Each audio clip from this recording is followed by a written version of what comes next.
Video बघत असलेल्या प्रत्येकाला महाप्रपंचतर्फे तेजस तुंगारचा सप्रेम जय शिवराय, सप्रेम जय श्रीराम. मित्रांनो, बागेश्वर धामचे धीरेंद्र शास्त्री महाराष्ट्रामध्ये आले.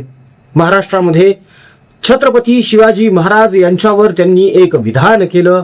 छत्रपती शिवाजी महाराज आणि समर्थ रामदास यांचा संबंध आहे. छत्रपती शिवाजी महाराज यांचे गुरु समर्थ रामदास हे होते. त्यांनी उपदेश केलेले होते. स्वराज्य चालवण्यासाठी रामदास स्वामींचं सहकार्य सहाय्य छत्रपती शिवाजी महाराजांना लाभलेलं आहे. त्यांची आज्ञा छत्रपती शिवरायांनी कधीही मोडली नाही आणि त्यांच्या आज्ञेनुसार त्यांनी स्वराज्य निर्मिती सुरूच ठेवली. स्वराज्य कार्य, स्वधर्म, क्षात्रधर्म जोपासला, असं काहीच त्यांचं विधान होतं. त्यावरून गदारोळ उठला. मग जागोजागी महाराष्ट्रामध्ये अनेक लिब्रांडूस पुरोगामी पुढे आले. स्वतःला पुरोगामी म्हणवणारे, स्वतःला शिवप्रेमी म्हणवून घेणारे. आणि मग त्यांनी जागोजागी जाळपोळ करायला सुरुवात केली. कुठे कुठे तर बागेश्वर धामच्या धीरेंद्र शास्त्री यांच्या फोटोला चपला मारण्यात आल्या, पायाखाली तोडवण्यात आलं. बरेच काय काय प्रकार झाले. मग याच्या तंगड्या मोडा, याला फिरू देऊ नका वगैरे वगैरे अशा खूप धमक्या देण्यात आल्या.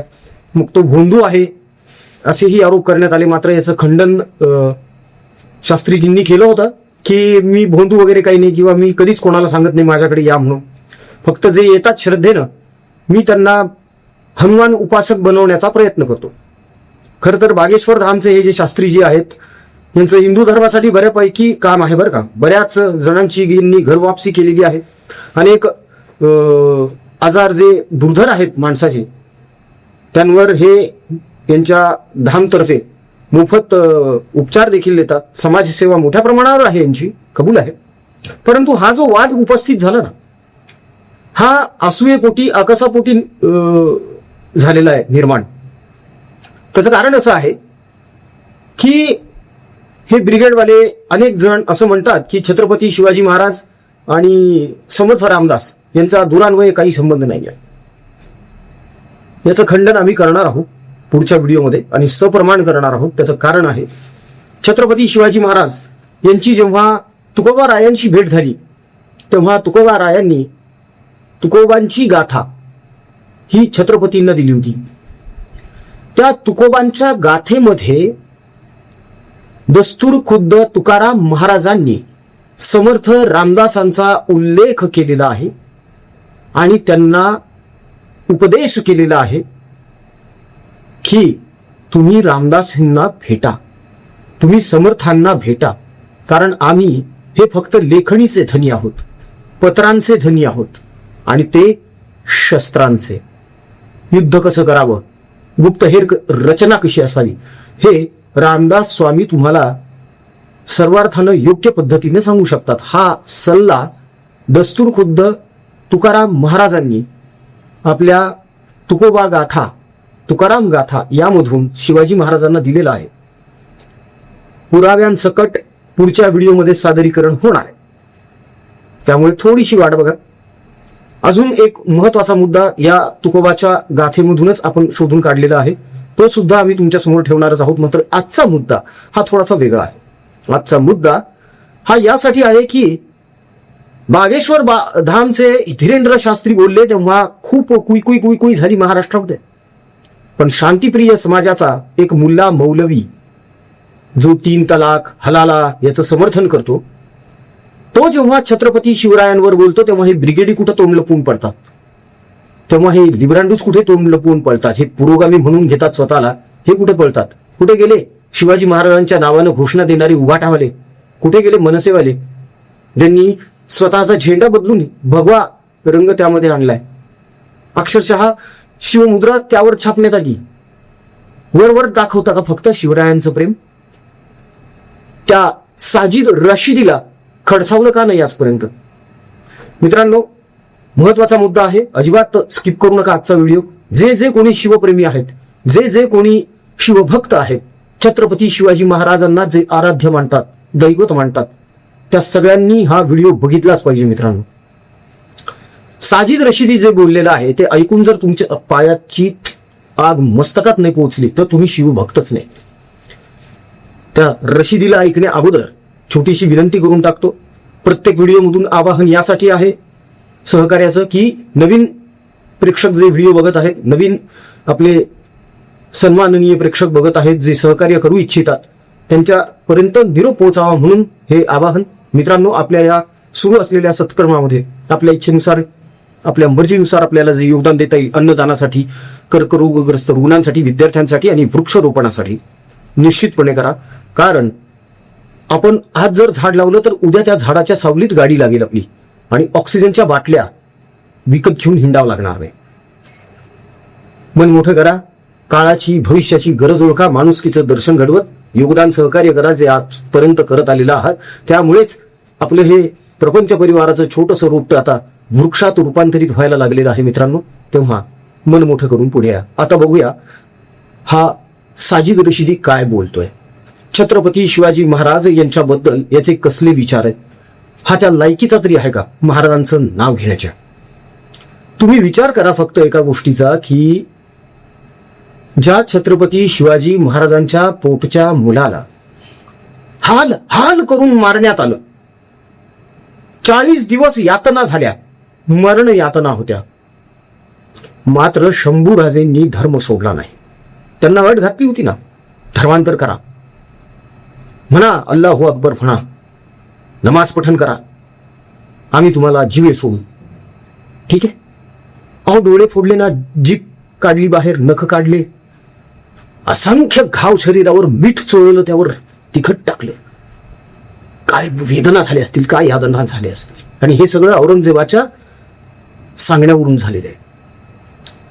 आणि आपल्याकडचे काही लिब्रांडूस पुरोगामी स्वतःला जे फार महान म्हणून घेतात, ते म्हणतात की नाही, औरंगजेब चांगला होता, त्यानं धर्मदान केलेलं आहे, त्यानं मंदिरांना दान केलंय, त्यानं हे केलंय, त्यानं ते केलंय. हा, शंभू महाराजांना इतकं छळ करून मारलं, त्याचा उदो करता रे महाराष्ट्रामध्ये, लाजा वाटू द्या. आता बघा साजिद रशिदी काय बोललाय महाराजांबद्दल, आपल्या आराध्य दैवताबद्दल. नीट बघा व्हिडिओ. मराठों का प्रतीक मानते हैं शिवाजी महाराज को. हालांकि शिवाजी महाराज ने कई मराठे रजवाड़ों को मारकर, उनका कत्ल करके, उनकी सल्तनतों को छीन के जब अपना वर्चस्व बढ़ाया है. बोलेगा कोई इस बात को? नहीं बोलेगा. दूसरे ये है कि शिवाजी महाराज की बहुत ज्यादा उपलब्धियां नहीं है जो आज उसको इतना बड़ा बताया जा रहा है. अगर हिस्ट्री में आप सही पढ़ोगे तो उनकी. ऐकलेत का या जाळीदार टोपीवाल्यांचे आपल्या छत्रपती शिवाजी महाराजांबद्दल काय विचार आहेत, काय धारणा आहे? यांचं म्हणणं असं आहे की छत्रपती शिवाजी महाराजांचं जेवढा उदो केला जातो तेवढं त्यांचं कर्तृत्वच नाहीये. उलट छत्रपती शिवाजी महाराजांनी मराठा राजे रजवाड्यांनाच लुटलंय म्हणे, त्यांचीच हत्या केलेली आहे, त्यांनाच लुबाडलेलं आहे. हे खोटं आहे. छत्रपती शिवाजी महाराज यांची जी कल्पना होती, यांचं जे ध्येय धोरण होतं, ते अगदी स्पष्ट होतं. स्वराज्य निर्मिती करून जर ह्या यवनांना पिटाळून लावायचं असेल, ह्या टोपीवाल्यांना जर पिटाळून लावायचं असेल, तर आपण एक होणं अत्यंत गरजेचं आहे. स्वकीयांनीच स्वकीयांशी जर लढा दिला तर स्वराज्य निर्मिती होणं अशक्य होतं, हिंदवी स्वराज्य निर्माण होणं अशक्यच होतं. म्हणून सगळ्या मराठा राजांना, सरदारांना खलिते पाठवण्यात आली, निरोप देण्यात आले की तुम्ही स्वराज्यामध्ये सामील व्हा, तुमचा योग्य मान मरातब ठेवला जाणार आहे, परंतु वतनदारी हा प्रकार आपण थांबवूया आपल्या या मातीसाठी. अहो विचार करा ना तुम्ही,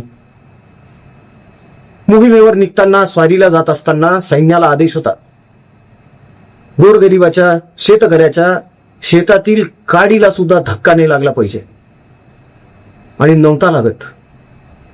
आणि हे छत्रपती शिवाजी महाराजांचं कर्तृत्व काहीच नाही म्हणतात, उपलब्धी काहीच नाही म्हणतात, त्यांना देव बनवू नका असं सांगतात. मग कोणाला देव बनवायचं? टिपू सुलतानला, औरंग्याला, अफजल्याला? छत्रपतींचे थोरले बंधू संभाजी महाराज यांची निर्घृण हत्या केली त्यांना? यावर कोणी काहीच बोलत नाही. यावर रोहित पवार काहीच बोलत नाही. जे रोहित पवार बागेश्वर धामच्या बाबांचे हातपाय तोडायची भाषा करतात, महाराष्ट्रामध्ये यांच्यावर बंदी घाला म्हणतात, ते रोहित पवार म्हणा, जितुद्दीन आव्हाड, हे या साजिद रशिदी सारख्यांसाठी पायघड्या टाकतात. आणि हे कसं काय खपवून घेतलं जातं बी ग्रेड वाल्यांकडून? एरवी तर हे लोक फार धिंगाणा घालतात ना, मग आता कुठे गेले? एकही जण असा उपस्थित नाहीये यांच्यामध्ये, एकातही तेवढी हिंमत नाहीये की समोर जावं आणि प्रश्न विचारावे. कुठल्या तोंडानं मग शिवप्रेम सांगता रे तुम्ही? काय अधिकार आहे तुम्हाला? काय हक्क आहे तुमचा? फक्त भाषणापुरतच बघा बघा बघा मी किती मोठा शिवभक्त आहे वगैरे वगैरे वगैरे हे दाखवून द्यायचं तुम्हाला लोकांना. अरे कशाला दाखवता? माझं शिवाजी महाराजांवर किती प्रेम आहे किंवा माझ्या मनामध्ये त्यांचं किती मोठं स्थान आहे हे जर दाखवून द्यायचं असेल तर छत्रपती शिवाजी महाराज यांच्या आचरणानुसार 1% आचरण तरी आपल्यात असलं पाहिजे. यांच्यात आहे का? लुटायचं, खायचं, भ्रष्टाचार करायचे, लुबाडायचं, लोकांना फसवायचं, खोटं बोलायचं, भ्रमित करून टाकायचं, स्वार्थ साधायचा फक्त. ह्यांना कधी हनुमान चालीसा म्हणता येत नाही हो. हे कधी रामनवमीला भंडाऱ्यामध्ये दिसले नाही कधीच. इफ्तार पार्ट्यांना मस्त दिसतात एकदम. तो भोंगा सुद्धा इफ्तार पार्ट्यांना कोंबडं खाताना त्याचे व्हिडिओ आहेत. हा म्हणे हिंदुत्ववादी. हा कधी हनुमान जयंतीला दिसला नाही. तो जितुद्दीन आव्हाड जेव्हा म्हणतो की रामनवमी आणि हनुमान जयंती हे दंगली करण्यासाठी निर्माण केले गेलेले उत्सव आहेत. हा महाविकास आघाडीतर्फे एकही नेता असा नाहीये जो या जितुद्दीनला काउंटर करू शकेल. हे बोलायचं नाही आमच्या धर्माबद्दल, तुला जे काही बोलायचंय मुंबऱ्यामध्ये बराडायचं. यांना इतकी हिंमत काय येते माहितीये का? कारण यांना प्रश्न केले जात नाहीत आणि वेळच्या वेळी केले जात नाहीत. हा महत्वाचा मुद्दा आहे. आपल्याकडचे पत्रकार तर धन्यच आहेत, विशेष करून मीडिया मेनस्ट्रीम ज्याला आपण म्हणतो. मुख्य प्रश्न जे आहेत, मेन मुद्दे जे आहेत तेच सोडून द्यायचे. येऊन जाऊन सतत हिंदूंना टार्गेट करत राहायचं का? सॉफ्ट टार्गेट आहे ना, काही करू शकणार नाहीत. तुम्हाला माहितीये तो नाशिक TCS प्रकरण जे झालं ना, त्याच्यावर आपल्याकडचे काही लिब्रांडू पत्रकार, काही स्वतःला पुरोगामी समजणारे समोर आले आणि काउंटर करायला लागलेत. कव्हर फायर देतात त्या नालायकांना. ज्यांनी त्या मुलींना प्रताडित केलं त्यांना कव्हर फायर देत आहेत. त्यातलाच एक आहे तो निरंजन टकले. काढतो उद्या त्याची सुद्धा सगळी हिस्ट्री दाखवून देईल तुम्हाला मी की हा निरंजन टकले कसा नालायकपणा करत सुटलाय आणि त्यांची बाजू घेतोय. आणि हा स्वतःला समाज सुधारक म्हणतो, समाजसेवक म्हणवतो. हे असले लोक भरलेत आपल्याकडे, म्हणून यांची हिंमत होते मित्रांनो. आता आहे का कोण डेअरिंग साजिद रशिदी समोर जाण्याची आणि त्याला खडा सवाल विचारण्याची की काय अभ्यास केला रे इतिहासाचा, काय माहिती आहे तुला शिवाजी महाराजांचे? एकही जण जाणार नाही, एकही पत्रकार फिरकणार नाही तिकडे. लिहून घ्या. पण हे असे जे व्हिडिओ आहेत ना, हे खूप फिरले पाहिजेत मार्केटमध्ये. ज्या लोकांना काही गोष्टी माहीत नाहीत ना, त्यांच्यापर्यंत ह्या पोहोचणं अत्यंत गरजेचं आहे. म्हणूनच हा व्हिडिओ प्रपंच आम्ही प्रपंच परिवारातर्फे करत असतो मित्रांनो. सध्या राग भरपूर आलेला आहे. तळपायाची आग मस्तकात गेलेली आहे त्या राशीद मुळे. अधिक बोलायला लागलो तर कदाचित जिभेवरचा ताबा सुटण्याची सुद्धा शक्यता आहे, म्हणून इथेच थांबतोय. मात्र तुम्ही तुमच्या भावना स्पष्टपणे कमेंटमध्ये व्यक्त करू शकता आणि केल्याचं पाहिजे. आमचा तर आग्रह आहे, करा. गरज आहे, ही गरज आहे. आपले हिंदू माता बंधू भगिनी यांच्यापर्यंत हे असले प्रकार पोहोचणं अत्यंत गरजेचं आहे. ह्यांना कळलं पाहिजे. भाईचारा भाईचारा म्हणत म्हणत एक दिवस ते भाई बनतील आणि आपण सगळे चारा बनून जाऊ, हे लक्षात आणायला पाहिजे लोकांच्या. काय गरज आहे यांना छत्रपतींवर बोलण्याची? यांना कोणी दिला अधिकार? तुम्ही करा ना टिपूचं गुणगान. तुर्तास आजच्या व्हिडिओमध्ये इथेच थांबूया मित्रांनो. जाता जाता फक्त परत एकदा विनंती आहे, आपल्या परिवारातर्फे आपण आपल्या हिंदू माता बंधू भगिनींच्या अडचणी सोडवतो. कर्करोगग्रस्त रुग्ण, त्यांचे नातेवाईक यांच्यासाठी औषधोपचार, अन्नदान करत असतो. त्यानंतर विद्यार्थ्यांचे प्रश्न सोडवतो. आता तर शाळा चालू होणार आहेत. आपण काही विद्यार्थी दत्तक घेतलेले आहेत. शेतकरी कुटुंब आहेत हालाकीच्या परिस्थितीतले.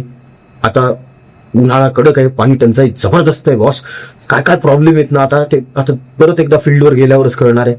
त्यामुळे शक्य तेवढी मदत सहकार्य योगदान परिवाराला नक्की करा. दिल्या गेलेल्या जीपे फोन पे क्रमांकावर तुमच्या इच्छेनुसार मर्जीनुसार तुम्हाला जे योगदान द्यावं वाटतं निश्चित द्या, कारण एक रुपया देखील अनेकांसाठी लाख मोलाचा ठरतो. वृक्षारोपणामध्ये सहभागी व्हा. आपल्या प्रियजनांसाठी त्यांच्या स्मृतींसाठी एक वृक्ष लावण्यासाठी परिवाराला मदत करा. परिवार त्या वृक्षाच्या संपूर्ण संगोपनाची जबाबदारी घेतोय. तेव्हा रामाचं नाव घ्या आणि माणुसकीचं दर्शन घडवत पुढे आहे. व्हिडिओ आवडला असेल तर व्हिडिओला लाईक करा, शेअर करा, चॅनलला सबस्क्राईब करा. जय हिंद, जय महाराष्ट्र, वंदे मातरम, जय शिवराय, जय शंभूराजे, जय भवानी, जय जगदंब, भारत माता की जय, जय श्रीराम.